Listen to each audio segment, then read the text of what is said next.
I am sat with Lesley O'Brien, who is a partner at Freightlink Europe and also the founder of She's RHA. Now, She's RHA, Lesley, I'm sure you'll agree, has done amazing work promoting women in the industry and organising these fabulous events, and has been a real networking tool for women in an industry where they're underrepresented. But I think, Lesley, you're starting to look at different areas in which the industry needs to diversify, is that right? Yes, when we first started She's RHA, it really was all about empowering, encouraging and supporting women to be the best that they could be, and then go out into the wider community and promote the transport industry as the sexy, wonderful industry that it is. Absolutely. But I think we've realised that it's not only women that we want to encourage to come into our industry. We've really got a skills shortage, so therefore we've really broadened our mission, and we realise that to have gender equality is very important, but it's also important to have a diverse workforce, because if we look at the community in which we live, it's very diverse. Yeah. And if we want to increase our workforce, we need to attract those people. And the importance when we attract those people, of course, it's retaining them. And if they come into an industry that is predominantly white, mainly male, a few females, then they're going to go to another industry. Yeah. So diversity and inclusion is now the order of the day. Yeah, absolutely. And it's something that came up for motor transport. I'm sure you remember we were called out because our power players, our top 10 power players, were all male. And we had feedback on this, and then we later looked at it again. Yes, we had feedback.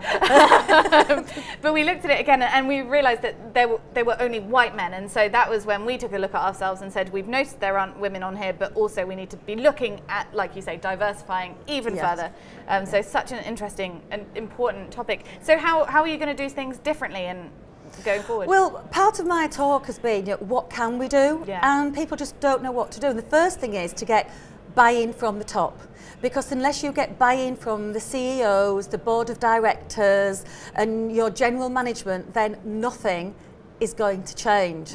So that is really important. Then we need to look at the language we use, because men and women, they speak differently, and we need to make sure that the language we use in our policies and procedures is gender neutral. And I think this morning at the talk earlier at the Microlise conference, they talked about the importance of using language to attract people from every culture. Okay. And then what I've also said is, in the transport industry, we really are masters of measuring everything we do, fuel, behaviour, drivers' hours, but are we measuring our workforce, men versus women, retention, and really kind of look at that, and are we being fair? Do we have policies that don't hinder minorities stepping forward? And of course, what are our blind spots? What's our unconscious bias? People who like people are like people, and so when I interview, am I just interviewing and recruiting people I like and having a workforce full of mini-me's? Yeah. So there's lots of things. There's lots of things that we need to do, but unfortunately, business gets in the way. Yeah. Well, absolutely. So how can we make people stand up and pay attention and bang the drum and make these changes? Right. We need more role models. Yeah. To go out there into the wider community and say what a great industry this is.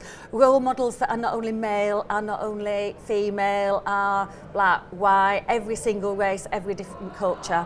And actually we need the media to start banging the drum on what a fabulous industry this is. So rather than saying, oh my goodness, this snow, the supermarket shelves are empty, look how quickly the transport industry has replenished the shelves after this adverse weather condition. Yeah. And we need to do that. And we need to kind of support our trade bodies in fighting government on issues such as great motorway services.